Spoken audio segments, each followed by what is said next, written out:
dragii mei, bine ați venit la Taroterapia. Astăzi facem o citire interactivă. Vom avea două variante de citire și vom explora împreună ce gândește, ce simte, ce intenționează persoana care te interesează vis-a-vis de tine. Aici avem grupul 1, aici avem grupul 2. Găsiți timpii de început pentru fiecare grup în descrierea acestui video și începem cu grupul numărul 1. Ce gândește, ce simte, ce intenționează el sau ea în privința ta, ascultătorule? Este o citire generală, te invit să iei de aici doar ce simți că se potrivește. Este o citire atemporală, este relevant momentul în care asculți acest mesaj, nu momentul publicării acestui video.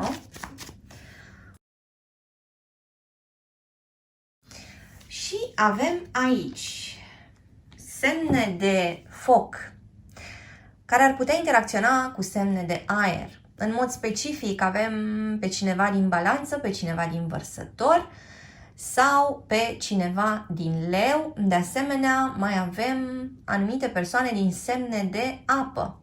Așadar, scorpion, pești sau rac. O dinamică destul de interesantă, această persoană care se gândește la o plecare, se gândește la o călătorie, se gândește la o deplasare. De asemenea, această persoană care se gândește că mai sunt ceva pași de făcut între voi doi. Vorbim aici despre o schimbare exterioară în lumea acestei persoane despre care tu întrebi. Se întâmplă ceva cu el sau cu ea. Există aici o suită de evenimente care par să influențeze comportamentul acestei persoane vis-a-vis de tine. Ceea ce gândește această persoană este că tu, ascultătorule, ți-ai cam văzut de drum sau că tu, ascultătorule, ai putea să lași în spate povestea voastră, că tu ai cumva obiectivul tău la care nu renunți și că tu în același timp ai nevoie de niște pași suplimentari pentru a putea decide dacă vei rămâne sau nu în această poveste. Așadar, această persoană este sub impactul acestei energii puternice care are legătură cu mai întâi o schimbare și apoi cu o reechilibrare, cu o ajustare. Vorbim aici despre persoane care s-au despărțit recent de cineva sau chiar de persoane care au trecut printr-un divorț. De asemenea, vorbim aici despre persoane care încearcă să-și creioneze o poveste nouă, una cu cealaltă, însă neavând foarte multe certitudini în acest moment. Și sunt curioasă cum rezonează cu voi. Ceea ce observ aici este că tu, ascultătorule, aștepți un semn, aștepți un mesaj, aștepți un telefon, poate o invitație sau poate un răspuns anume din partea acestei persoane. Ceea ce simți tu în legătură cu această persoană poate să fie tristețe sau regret. De asemenea, s-ar putea ca tu să consideri că povestea voastră este deja încheiată. Așadar, tu consideri că această poveste probabil a ajuns la final sau nu mai dai foarte multe șanse acestei povești. În schimb, această persoană s-ar putea să înțeleagă niște aspecte pe care le-a greșit, niște aspecte pe care nu le-a folosit poate corect vis-a-vis de relația voastră. Energia persoanei despre care tu întrebi este plină de gânduri și plină de întrebări care au legătură cu ceea ce a fost corect sau incorect între voi doi, cu raportul dintre a da și a primi din povestea voastră și de asemenea mai simt aici că vorbim despre o persoană care, având mintea atât de plină de tot felul de supoziții, nu reușește să transmită foarte mult afect în această perioadă. Haideți să cerem ceva clarificări. Așadar, ce gândește, ce simte, ce intenționează această persoană vis-a-vis de tine?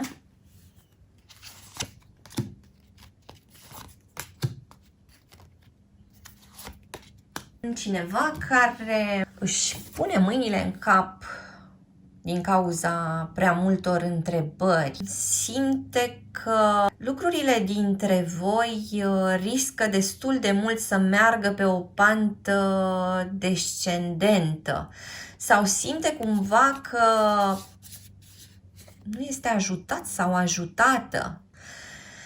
Ceea ce mai văd aici este că această persoană se gândește la modalitatea de concretizare a lucrurilor dintre voi.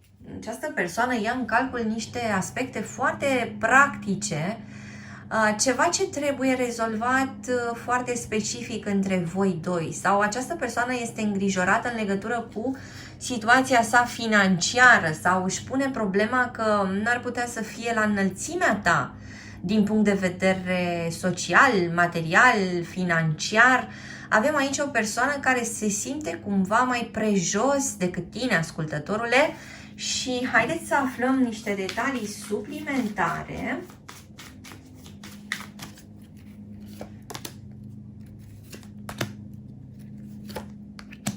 Avem aici o persoană care, într-un fel, ar dori să rămână prezentă în viața ta și să ia parte la bucuriile tale, să ia parte la realizările tale și în același timp aceeași persoană care tinde să se comporte mai degrabă ca un oaspete în viața ta.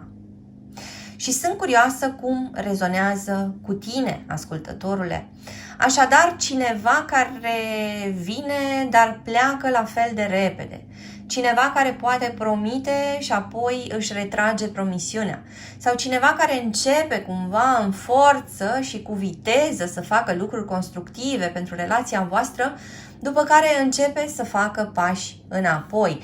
Mă întreb cum trăiești tu această interacțiune, ascultătorule, apropo de faptul că această persoană se poziționează în acest fel.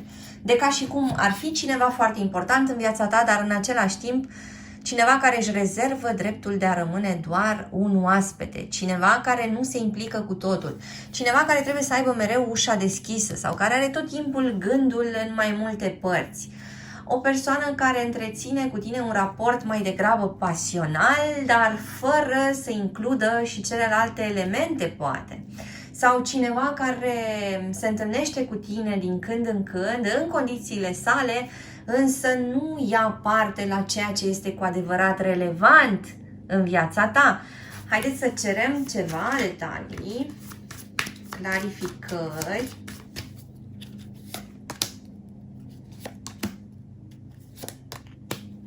O perioadă de pus lucrurile la punct, o perioadă în care lucrurile s-ar putea să capete o nouă perspectivă.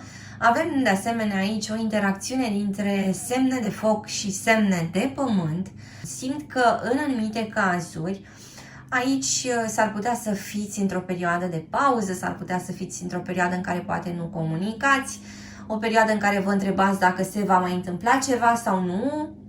Și în același timp mai simt influența cuiva din berbec sau din vărsător sau de asemenea din fecioară asupra situației voastre. Așadar, ce ar intenționa această persoană ar fi să-și ia de fapt ceva timp și să se gândească mai bine cum ar putea să aplice practic aceste schimbări pe relația voastră. Este o persoană care își alocă o perioadă pentru a se gândi la ce ar putea să facă cu povestea voastră. Îți mulțumesc că ai fost cu mine astăzi, te aștept și data viitoare pentru citiri personalizate, meditații audio, cărți audio, cursuri de tarot. Te aștept pe site-ul www.taroterapia.ro. Abonează-te, dă un like și lasă un comentariu dacă ți-a plăcut acest video, iar până data viitoare să ai grijă de tine. Sunt aici cu cei dintre voi care au ales grupul 2. Explorăm împreună ce gândește, ce simte, ce intenționează această persoană vis-a-vis de tine, ascultătorule.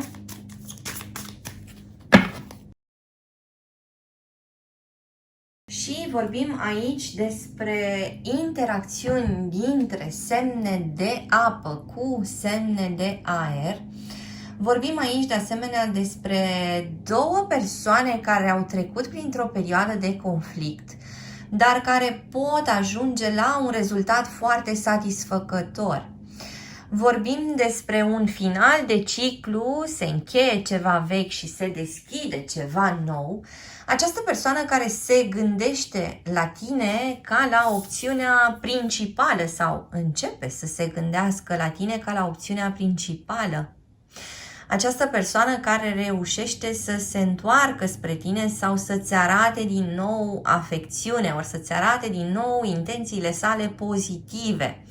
În același timp, această persoană simte un anumit obstacol sau simte o anumită greutate. Această persoană își închipuie că mai are de dat niște teste, că mai are de trecut ceva examene până să reușească să ajungă din nou aproape de tine sau până să se apropie din ce în ce mai mult de tine. Așadar, persoana asta se simte vinovată în legătură cu ceva. Persoana asta a făcut ceva, a spus ceva, a acționat într-un anume fel sau n-a spus ceva când trebuia să spună și își dă seama că ceva din atitudinea sa, din comportamentul său a fost greșit. Vorbim aici despre o persoană care, deși aparent nu și-ar recunoaște erorile prea ușor, totuși în perioada următoare pare să fie dispusă să se uite mai cu atenție și cu sinceritate la faptele sale și să-ți vorbească ție deschis despre ceea ce se întâmplă. Vorbim de asemenea despre o persoană care are această intenție de a materializa lucrurile cu tine, are intenția de a face niște pași mai mari în povestea voastră. Cineva care vrea să repare, care vrea să pună la punct niște aspecte dintre voi. O persoană care poate să-ți recunoască, de exemplu, că a neglijat această relație din anumite motive și că acum a venit momentul ca el sau ea să aducă niște lucruri în plus, să încerce să compenseze pentru lipsa sa, pentru absența sa o perioadă sau, spuneam, să încerce să-și ceară chiar iertare și să dorească să-ți arate foarte concret, punându-se la treabă, care toate intențiile pozitive, să închidă ceva ce a fost negativ și să înceapă un nou capitol cu tine. Așadar, mai vorbim aici de asemenea despre niște persoane care au simțit că relația lor era mai degrabă în aer. Niște persoane care au simțit că nu aveau parte de fundația potrivită pentru ca această relație să se poată așeza și mai simt în același timp că s-ar putea să vorbim despre o relație la distanță sau să vorbim despre o relație în care în ultima perioadă nu prea v-ați văzut sau o relație în care planurile nu au fost chiar aliniate în ultimele săptămâni sau chiar în ultimele luni. În același timp mai simt că încă vă luptați pe anumite aspecte din relație și că fiecare dintre voi are o opinie diferită pentru un anumit aspect fundamental. Unii dintre voi s-ar putea să fie într-un triunghi amoros sau într-o relație non-exclusivă sau să fi fost într-o astfel de relație și să fi pus ceva condiții, să fi cerut mai mult. Haideți să vedem mai departe ce apare în energia acestei persoane. Ce gândește, ce simte, ce intenționează. Această persoană își dă seama că iluzia trebuie oprită și că ce a funcționat odată, poate prea lejer sau prea libertin, prea ieșit din context, nu mai poate funcționa. Această persoană se gândește că anumite lucruri au avut un impact negativ pe relația voastră, iar aceste lucruri veneau în mare parte de la el sau de la ea Și mai simte de asemenea această persoană că există ceva nociv în această poveste, adică există aici un element care face rău amândurora. Și se gândește la acest element și la cum ar putea să elimine acest element. Fie că vorbim despre un comportament, fie că vorbim despre un tipar, fie că vorbim despre o persoană, despre un context, despre o situație, da? Mintea acestei persoane care lucrează activ la găsirea unei soluții și la îndepărtarea a ceva ce face rău.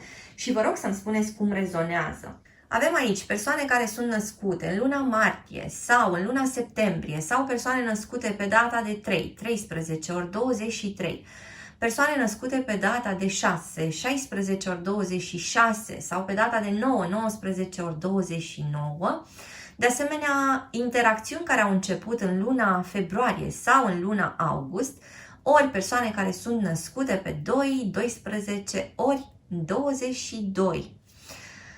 Inițiale apărute până acum avem litera H, litera B, litera M, litera R, litera E, litera I sau litera G. Haideți să vedem mai departe ce gândește, ce simte, ce intenționează această persoană în privința ta.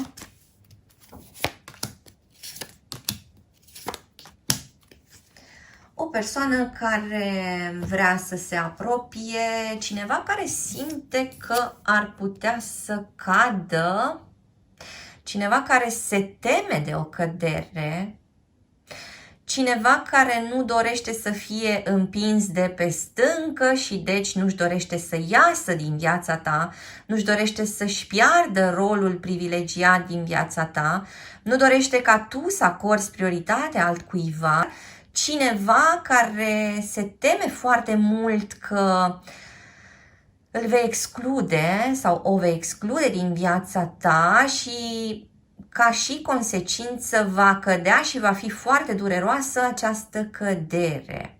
Așadar, cineva care, iată, face pași către tine și se apropie sau cineva care iese dintr-un triunghi amoros pentru a crea o relație exclusivă cu tine, ascultătorule, cineva care nu poate să renunțe la tine și cineva care își dorește foarte mult ca tu să rămâi acolo, să ții foarte aproape cu el sau cu ea. Haideți să mai vedem niște detalii.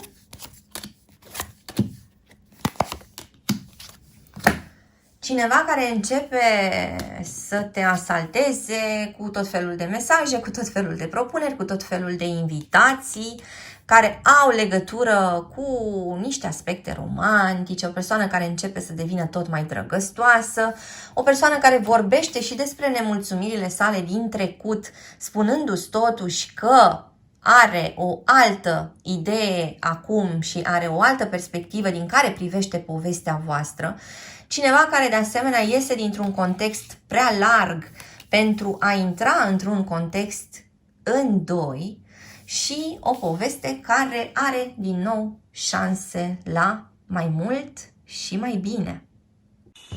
Îți mulțumesc că ai fost cu mine astăzi, te aștept și data viitoare pentru citiri personalizate, meditații audio, cărți audio, cursuri de tarot. Te aștept pe site-ul www.taroterapia.ro. Abonează-te, dă un like și lasă un comentariu dacă ți-a plăcut acest video, iar până data viitoare să ai grijă de tine.